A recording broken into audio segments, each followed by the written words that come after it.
Time now to take a look at presets in PhotoLab. Now, if you've ever used presets in Lightroom or Affinity or Luminar or any other image manipulation software, they work basically the same in PhotoLab.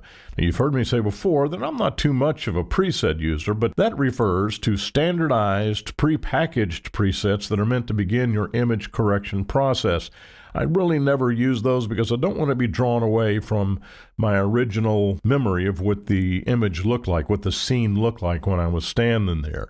I want to do as little to the image as possible. I just want to enhance it. I don't want to change it drastically, so I really don't use presets that much. However, when I am shooting basketball, presets come in very, very handy because each venue is lighted uniquely from the next one. There are no two arenas that are lighted exactly the same, so you have to make a preset according to each venue you go to. Now, this particular image of North Carolina versus Ohio State was taken in the T-Mobile Arena in Las Vegas, and then I shot this game again the next year in New Orleans, and so those two different arenas have different lighting, and so the preset really does come in handy if you know you're going to be shooting in unique lighting environments on a repeated basis. So there is a use for presets now and again. Also, when you're doing lots and lots of images. I think I shot about 700 shots on both those games, and when you're going through that many images, you just change the white balance once for all images and you never have to worry about it again. So presets do come in handy.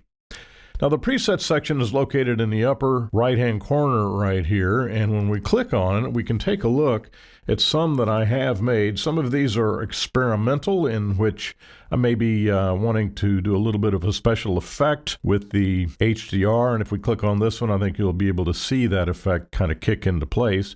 Click it once, and there you have it. We have a little more detail in the white areas of the uniform from North Carolina, and also on the skin textures and so on. It just gives it just a little bit of a special effect, not too much.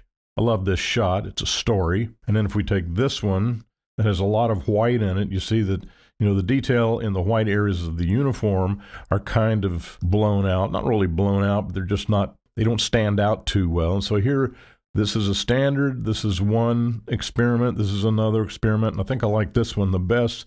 So if we click on it, then we see that result, and I like that a great deal. But now on landscapes, if we come over to the landscapes right here, I'm going to go ahead and click on this one, and I'm going to reset it to start again, and you can see this is exactly how it came out of the camera. It's a bit bright, and if we look at the histogram, very evenly lighted, and we want to kind of give some contrast to this and bring out the detail. So what I'm going to do is click here, and you'll notice the reaction in the histogram as the image becomes a little bit darker, at least on the dark areas of the image. And then we take this and we push it up to give it just a little bit of contrast, to expand the dynamic range just a bit. And then I'll come up here and I'll reduce the brightness ever so slightly, and then come up to smart lighting and see what we get. And that's not too terribly bad. I might bring down the intensity just a bit, just right there. And you can see we're over here on the histogram, we're getting very close to blowing out the dark areas, and we don't want to do that. And then maybe we'll come over and click on Clear View Plus, and obviously that's not what we want, so let's back that off. Give it just a little bit, just like that. And then maybe the saturation is a bit overwhelming, so we'll go to the color section and we'll bring down, let's bring down the saturation, not the vibrancy, but the saturation. Now, this is going to sound weird, but I'm going to bring down the saturation and increase the vibrancy just a bit to give those softer colors a little bit of boost. There we go. That's not too terribly bad. So what we'll do is come up to Image, and we'll say New Preset from Current Settings, and I'll call this Glacier Point Sunset. Hit Create, and now this series of settings is available to apply to any image in the future. So click on Presets, and we come down, and these are arranged in alphabetical order, and we'll come down, and we go through the D, F,